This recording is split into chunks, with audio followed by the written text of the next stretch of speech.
Podcast.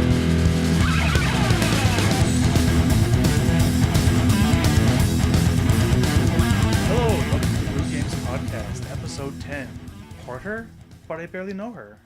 I'm Joe Evans. And I'm Adam Eliason. We're on episode 10. Yay! Woohoo! So, on this episode, I've gotten you the Black Butte Porter from Deschutes Brewing. Nice. So I'll let you open that up, and I'll tell you a little bit about the porter. All right. So, off the bat, I'm going to give the scores for it, just to mix it up a little bit. Beer Advocate gives it a 93, and Rate Beer gives it a 97. It's a 5.2% alcohol by volume. This is one of the first beers that kind of got me into the whole craft beer market. I first had it back in 2011 in my first trips to the United States. Found it in a shop, 6-pack, and loved it. Couldn't get enough of it, so hopefully you'll like it as well. Nice.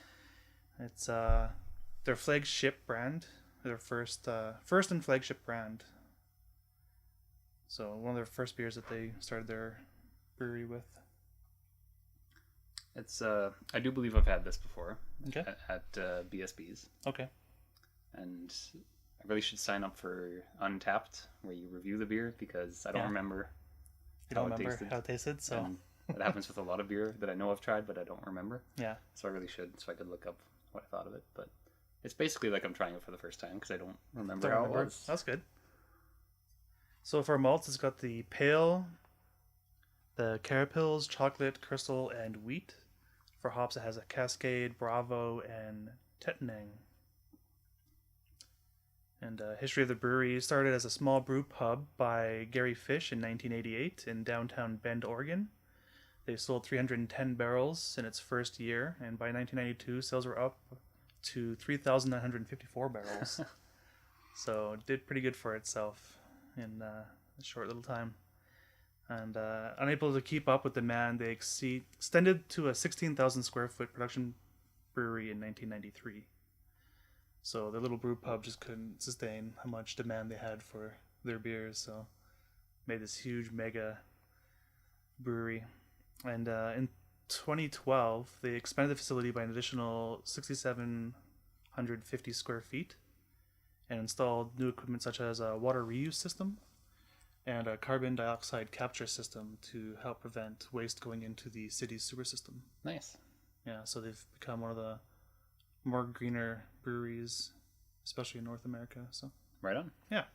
Where's it from again? From Oregon. Oregon? Yep. Right on.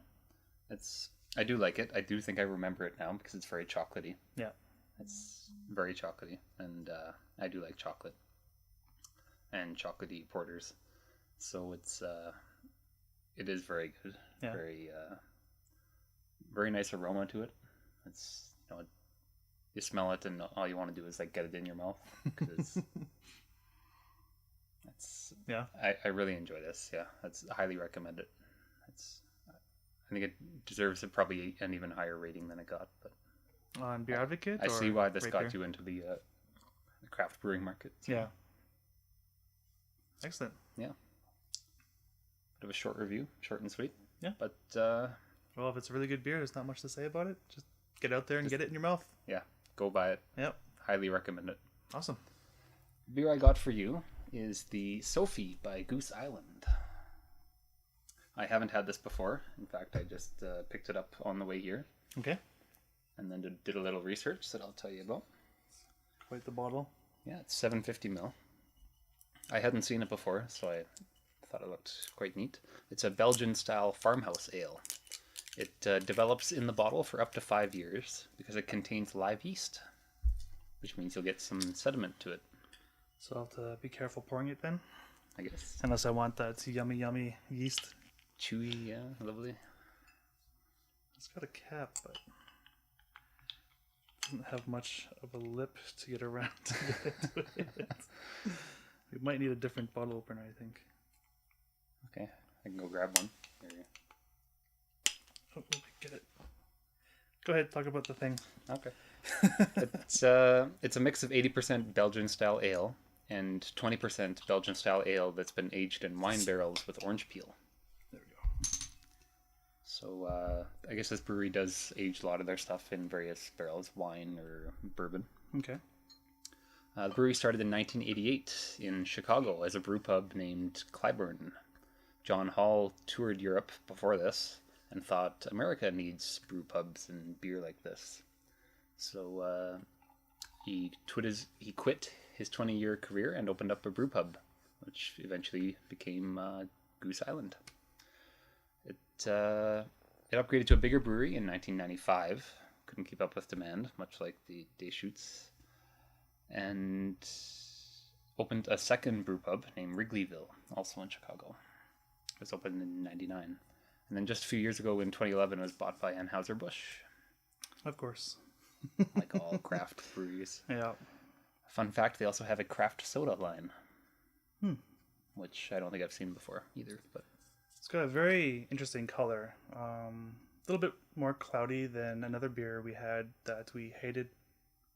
Do you remember? not the A guest ginger of ours beer. said it tasted like soap. The ginger beer? Yeah, the ginger beer. It's a very, very light yellow. Very, very pale. But an amazing aroma on the top. Very citrusy, floral. Oh, yeah. Yeah. I didn't know this when I picked it up, but it got a 92 on Beer Advocate and a 98 on ratebeer.com. So, can't be that bad.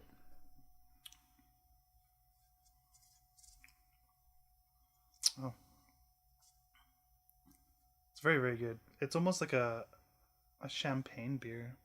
It's very, very light, very refreshing, just very, like, probably very easy to drink.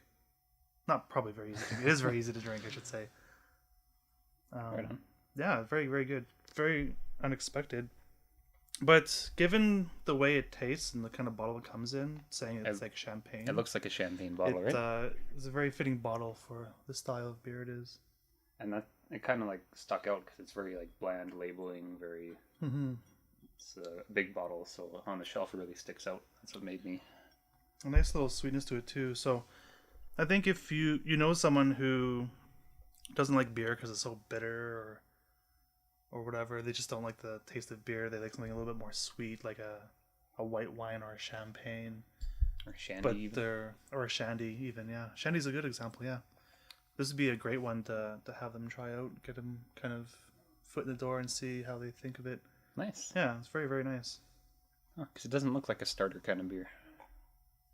Like if I was just starting out in beer, I wouldn't pick that up by any means. But yeah, I'd say it's both you could use it as a starter, but it's geared towards more of a high end, beer connoisseur kind of person. Yeah.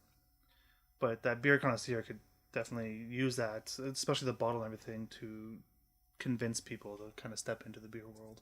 Nice. If they're not into that, so that's a great example. Yeah. It's 750 ml. It's 6.5%, and I got it at Liquor Depot for $10.99. If you're looking to pick that up. Awesome. Well, that'll do it for the beer. Would you recommend it? I would definitely recommend it. Okay. Yeah. Right on. Excellent. And we'll go on to the games that we challenged each other to the last episode. Sure. So I challenged you to Hitman Absolution. You did. And how did you like it?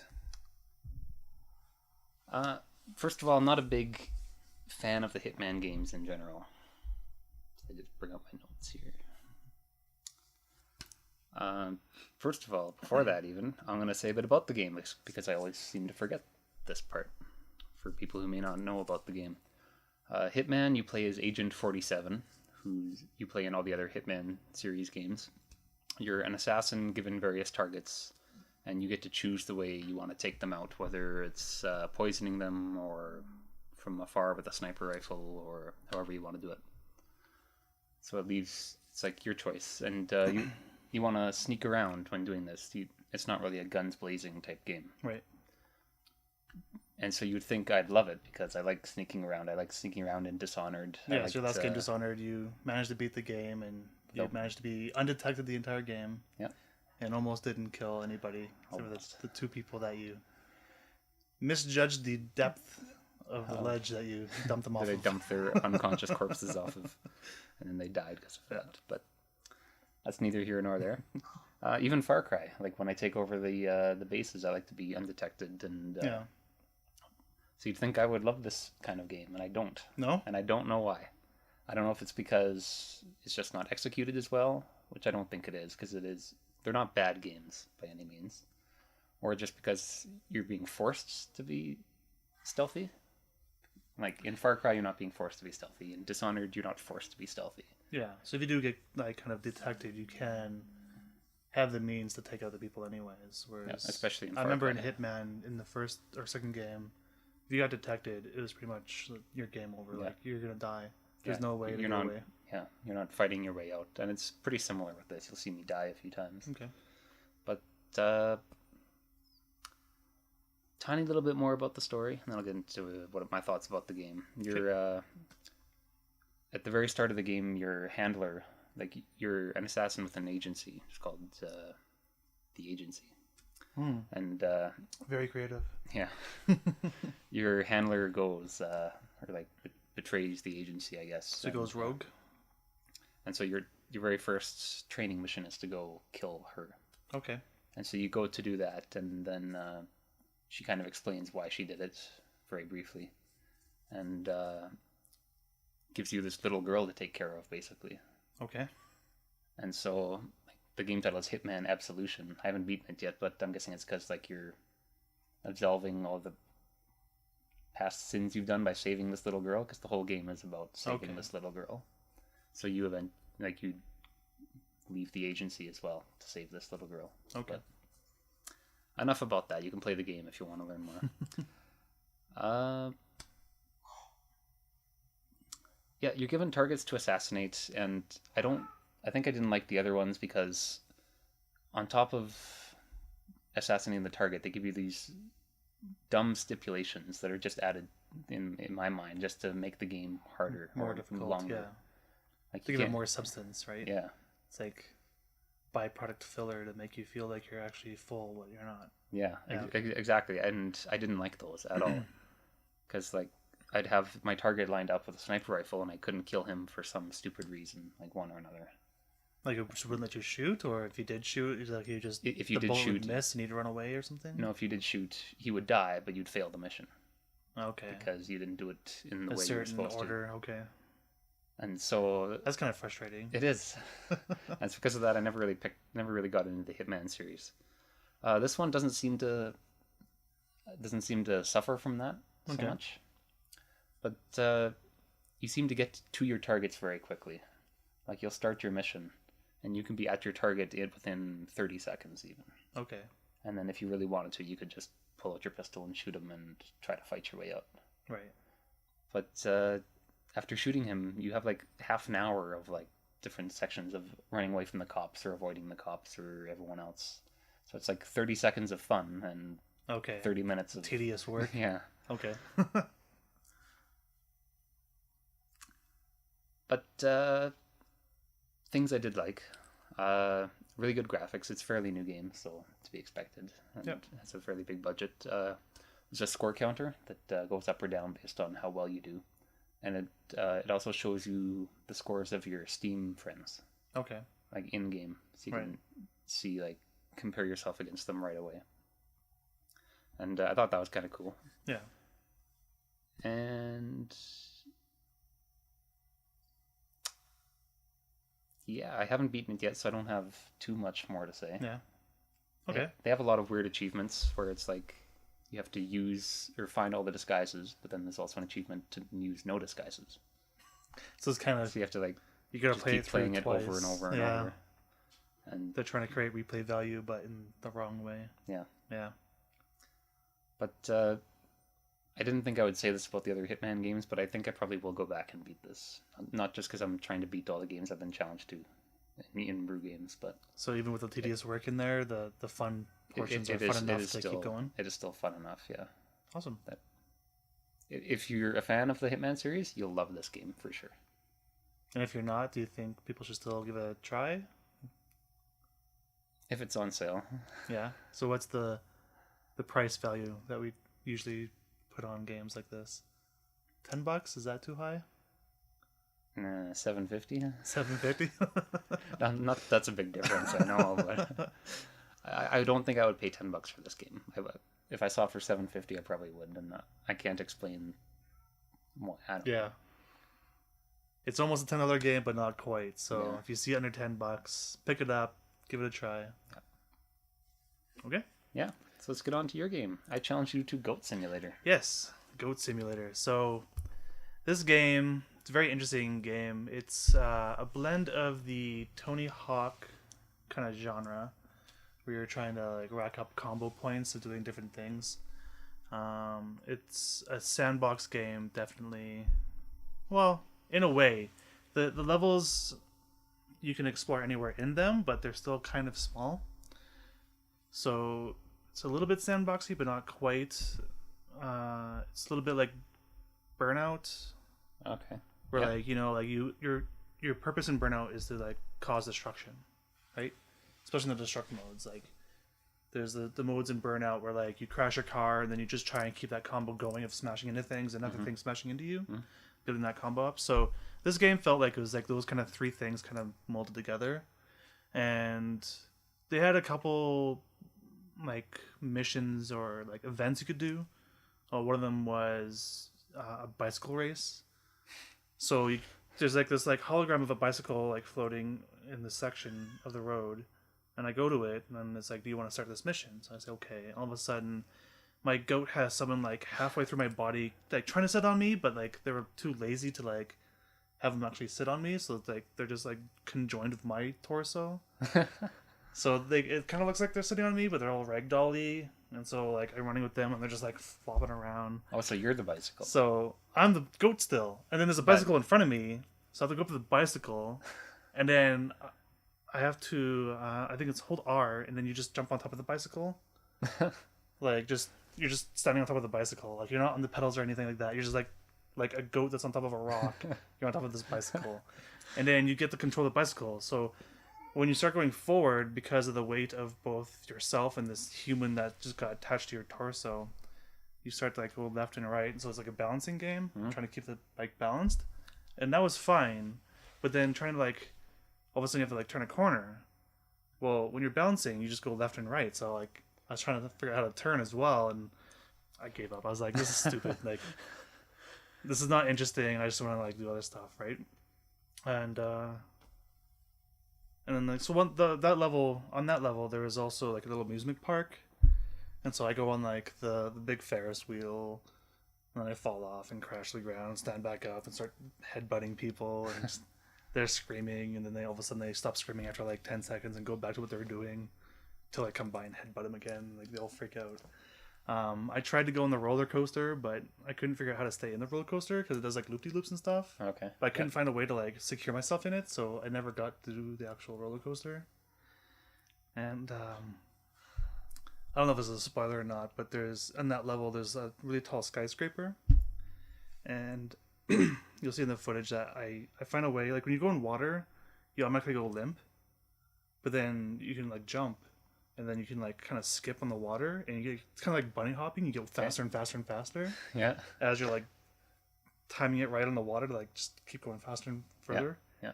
And I found this huge like sperm whale that's just sitting there. At first I thought it was just like rocks or something. Like, it wasn't very well designed or anything. But anyways, I went to the front of it. All of a sudden, it just like shoots me high in the sky, and I go towards that skyscraper. I'm like, okay, interesting. And I fly over it, and there's like a DJ party going on there. I'm like, what the heck is that? So then I made a mission of going back out there and trying to like land on there. Yeah. So I land on there, and there's Deadmau5 playing like a DJ set for people. And then you get one of like the in-game like challenges or achievements is the headbutt and lick Deadmau5. Nice. And then when you go up to his little DJ station, you get his mouse head. And now you're Deadmau5, and when you push R, it starts playing like the Deadmau5 like music that was playing on the skyscrapers. Nice. That was kind of cool. So I spent probably about an hour and a half in like the normal levels, and then actually just before I go to the next part, the one thing when I first started the game, I put the power boost on my character. So if you're gonna play this game, do not put the power boost on, because I put like multiple ones on. So I had the jetpack, and some other stuff I put on, but I didn't actually see that stuff because the jetpack pretty much like just takes over everything. Okay. So whenever I was trying to do like specials or pick up other things, R is your like special like boost thing. So like trying to get on the bike, for instance, all of a sudden my jetpack would go off, and so the jetpack just flings you around like crazy. So that definitely interrupts your gameplay if you put on those boosts. So I'd say don't put those on if you want to try this out. Just do it straight vanilla. Good tip. Yeah. But the MMO update, Which is fairly recent, right? which is fairly recent, this update makes this game. Really? I poured easily 4 to 5 hours Nice. just pretty much into this freaking MMO update. So it's makes a mockery of like WoW and other games like it, MMOs. And so you get to choose your class. You can be like a tank. So all of a sudden you have like these big like spikes on your back, and you walk up to different humans that have like quests for you. They have like a little circle around them. So once you walk in that circle, they'll start talking to you saying, "Oh, I need this or I need that." So the very first quest you get is to destroy these shredders that are like farming up with these things, because people don't like this guy who's like taking over the farming sector, because he has these big mechs that are just like doing everything for him, and so it's like causing chaos in the economy and stuff. So you have to like go and like either headbutt them or charge them or whatever, like blow up these like harvesters, which was like a direct reference, in my opinion, to Westfall in World of Warcraft. There's quests out there on the pumpkin patches where like there's like these harvesters, you have to like kill them because they like they go sentient or something. So it was like a direct relation. Nice. And as you know, I'm a big WoW player, so I totally picked up on all these like different references in the update. You know about Murlocs, right? Yep. So there's an area in the MMO update where like there's Murlocs, but they're called mermaids. So it's just like normal fish with like human legs, and like Murlocs go like rah, rah, rah, rah, rah. Yep. But the dev team, they did it in like the most lazy kind of like weird way. Like there would be like one girl like la la la la, like just not the noise. So these fish are making those noises. It's just like, what is going on? That would almost be better. Yeah. So there's lots of neat little things in there. There's one area where it's a straight ripoff of Diablo. It has they call it like Twist Ram or something off of Old Tristram. Okay. From Diablo. Yeah. So Nice. Yeah, it's like some weird like twist on the name to get him away from like copyright infringement or stuff. So yeah, it was really, really cool. I had a lot of fun, and there's a secret area in there that I won't spoil, but if you find it, it's really, really cool, which I'll show you after the show. And maybe if people are interested, they can write us and I can upload the little clip of this little secret area I found. Sure. Yeah. It's very reminiscent of at first I thought it was very reminiscent of Portal. But then it turned into something a little bit different. But yeah, it was really cool. Nice. So Goat Simulator, pre-MMO update. MMO update. Nice. It really made the game. It made it worth it. Right on. How much would you pay for it then?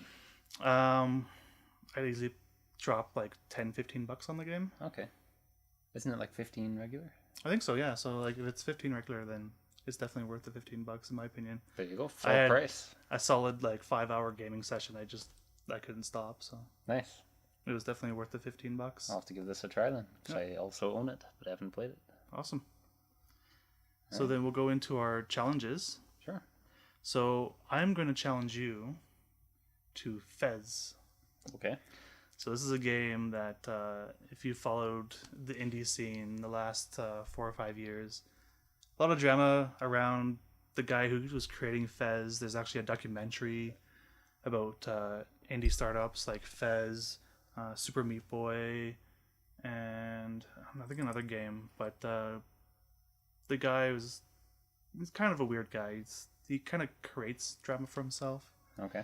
And there's always delays with this game because his partner all of a sudden wanted to back out and try to keep the game and all that other stuff. So the game finally came out, did pretty well in reviews. But it's a game that I was kind of interested in, and then all the drama happened, I kind of like walked away from. But I saw it in your list, so figured let's see what this game's all about. If it is as good as he was hyping it up to be, or if it's just mediocre. Okay. I've never heard of it. I didn't know I owned it. So yeah. So it's like a isometric kind of game where like you can change the viewpoint you're on, and when you change the viewpoint, it creates new ways to access the level. Okay. So nice. Should be a fun little departure from the usual games we've been going at. Yeah. Speaking of departures from usual games we've been doing, game I plan to challenge you to, because I don't have to look it up, is Battle Block Theater. All right. Which is what Daryl was mentioning wanted to challenge us to before. I know nothing about this game. I haven't even seen any videos of it, so I only picked it because Daryl really liked it. So. Yep. So, yeah, as I mentioned when Daryl was here, I've not played the game, but I've seen people on YouTube pretty much play all the way through it. But just because I watched someone play through it doesn't mean I'll know what to do. It's been a while. It's been a couple of years, I think, now. Since I didn't remember that part. Yeah, but I'm still looking forward to playing through it. I know there's lots of really cool voiceover work in there. The guy who does like the main narrative of the story, very, very funny guy, very funny voice. Okay. So yeah, I'm looking forward to it. Cool. I'm excited. Right on. That'll do it for the games. Yeah, so on to the mailbag. Yeah, so we had an email from Tyson, who was on our show. Yes, earlier. he was our first guest, and it was more of a direct challenge to you, I believe, but we're going to make it into a challenge for both of us. So you want to talk about the challenge he made and why he made it? Sure. We were talking after work, and he was having a Brava, which I tried when it first came out, because when it first came out it was on sale for dirt cheap, and it's like under $1 a can. And after I tried the first can, I'm like, yeah, for $1 a can this is fantastic. And then I had the second one and it wasn't so good, and then I had the third one and it was just awful. Couldn't do it anymore. Never had it since. By the end it just tasted like water. It seemed to get more watered down as I drank more of it. Okay. So I poked fun at him, saying like, why not just have water rather than Brava? Because it'd be better. I don't know, it tastes better. So it tastes worse than water. Yeah. So it's like water that's been like sitting in the cup for like 2 weeks. Yeah. You're like, eh. Pretty much. Okay. And he said it tastes just like Canadian. And I said, no way. No way. And he then wrote in saying to give me, which will now be us, a blind taste test on between Brava and Canadian and see if we can tell the difference. Yeah. But we are so confident in our beer tasting abilities, we've added a third beer to the blind taste test. And that it will be AGD. So now why did you pick AGD? So when we were talking about this, like we actually got this in our mailbag before the last episode with Daryl, but we didn't think it would make sense to kind of have that kind of challenge with a guest on the show. So I wanted to wait for our 10th episode, make a little bit of a celebration of it. So because there was Brava and Canadian, I just thought it would be fitting if we put AGD. So it'd be the ABC challenge. Nice. They're all kind of similar, like cheap domestic kind of beers, probably similar brewing processes. So I figured if Tyson truly thinks you can't tell the difference between Brava and Canadian because they're so close, I'd throw AGD in the mix because it's another very close derivative. Most pubs, if you go to them, they'll have their own in-house beer, and it's actually just a relabeled AGD.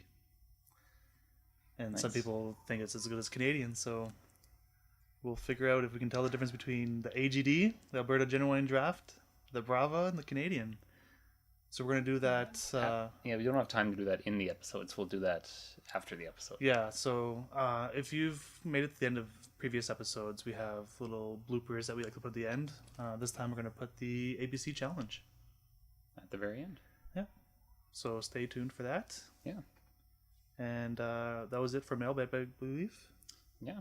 If you have a challenge for us, or you have comments about the show or suggestions, definitely email us at brewsandgames@gmail.com, or you can tweet us at brewsandgames.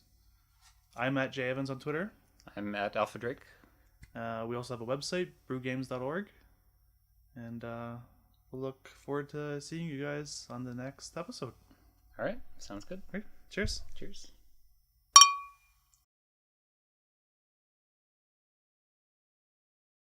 All right, and we're ready for our ABC challenge.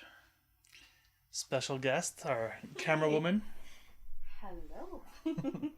Well, I got the beer here for you. I don't know how you want to set it out. Which ones are for Joe? These three?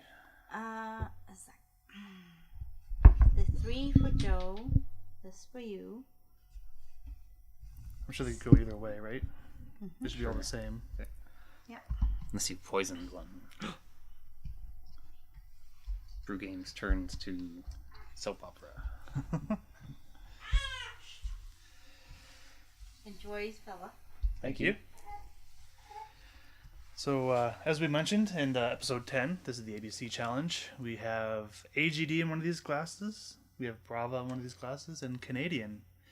Tyson challenged us to be able to tell the difference between the Brava and the Canadian, and we threw the AGD in there as an extra little stumbling block, kind of throw things off. So,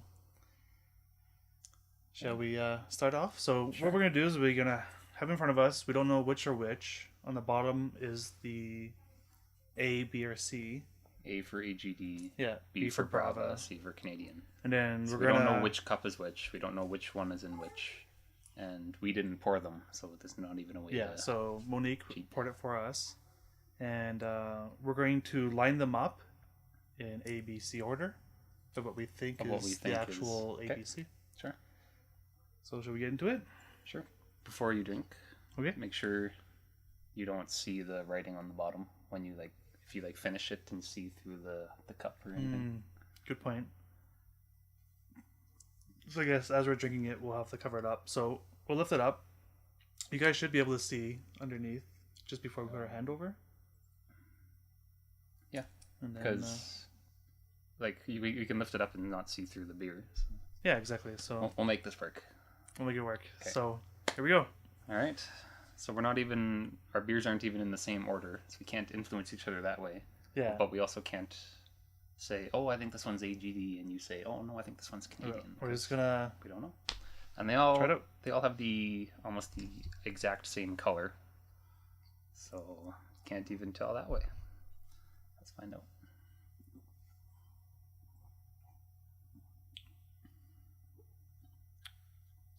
Brava right away.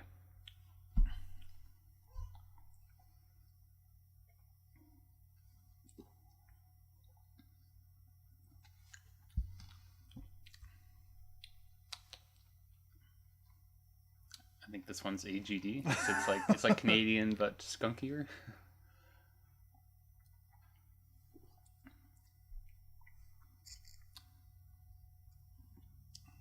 It's tough with nothing to cleanse the palate either. Yeah. Oh. I forgot how gassy Very smooth. these domestic beers make you. Canadian.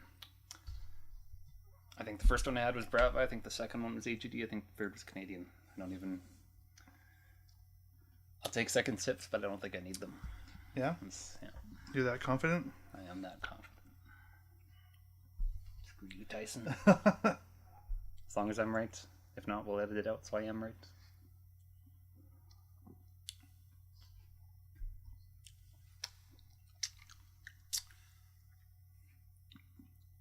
If we get this the same, it's going to be amazing because it'll definitely prove Tyson wrong.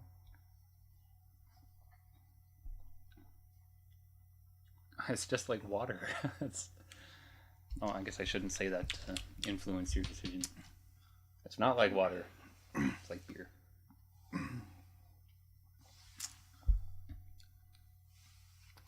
think I'm happy with my decision. I think I'm going to be off a little bit. I think so. I think you might have a better result than I do. I am fairly confident, but that would make it funny if you were right and I was not. Which makes me nervous. There's a lot more beer in here than I was expecting, so it's going to make it difficult to review unless we just pound them. Pound them? Hey. So let's see an A. Mm-hmm. Damn it. You got it wrong? Yeah, I got AGD. Which means at least one more of these is wrong. This is the one I didn't drink as much of. So I'm hoping you see an A here, so I at least got the Canadian right.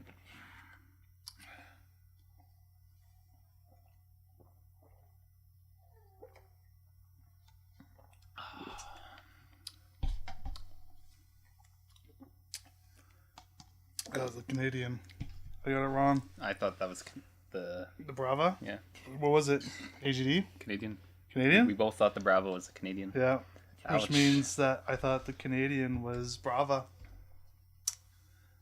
And I thought the Canadian was AGD.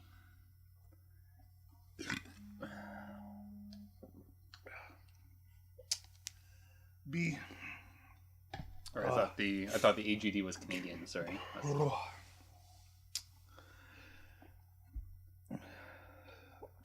Did you get any right? Nope. Did you? I got the AGD right. AGD I had right. The Brava and Canadian. I thought that was the Brava, but it was Canadian, and I should have known because I hate Canadian. It's the garbagest beer. Which is funny because when I first started drinking beer, I actually could not drink beer. I couldn't even stand the smell of Coors Light. If I smelled Coors Light, I'd start gagging. Really? And the beer that got me into drinking beer was Canadian. But now it's the worst beer, in my opinion. It's kind of funny how it becomes your gateway drug and then it's just absolute garbage. Yeah. Like, it was the only beer I could drink back in the day. I could not stand beer at all when I was first starting to drink. I'm trying to think of another reference to be like to reinforce that, but I can't. Yeah. It's like starting with Risk and then going to Axis and Allies, and then you can't go back to Risk after playing Axis and Allies. It's just Yeah. But it's what got you there. It's what got you there, yeah. You can't deny your roots. Yeah, for sure. But, so I guess Tyson's right. That was the ABC challenge. Assuming Monique poured them right. I was fairly sure that was Brava. I'm pretty sure she did. I have faith in her. All right. But, yeah, I feel really bloated now after those 3 beers. Well done, Tyson. Well, let's cheers to Tyson, I guess. Cheers, Tyson, you bastard. You got us with the ginger beer and you got us with the Brava.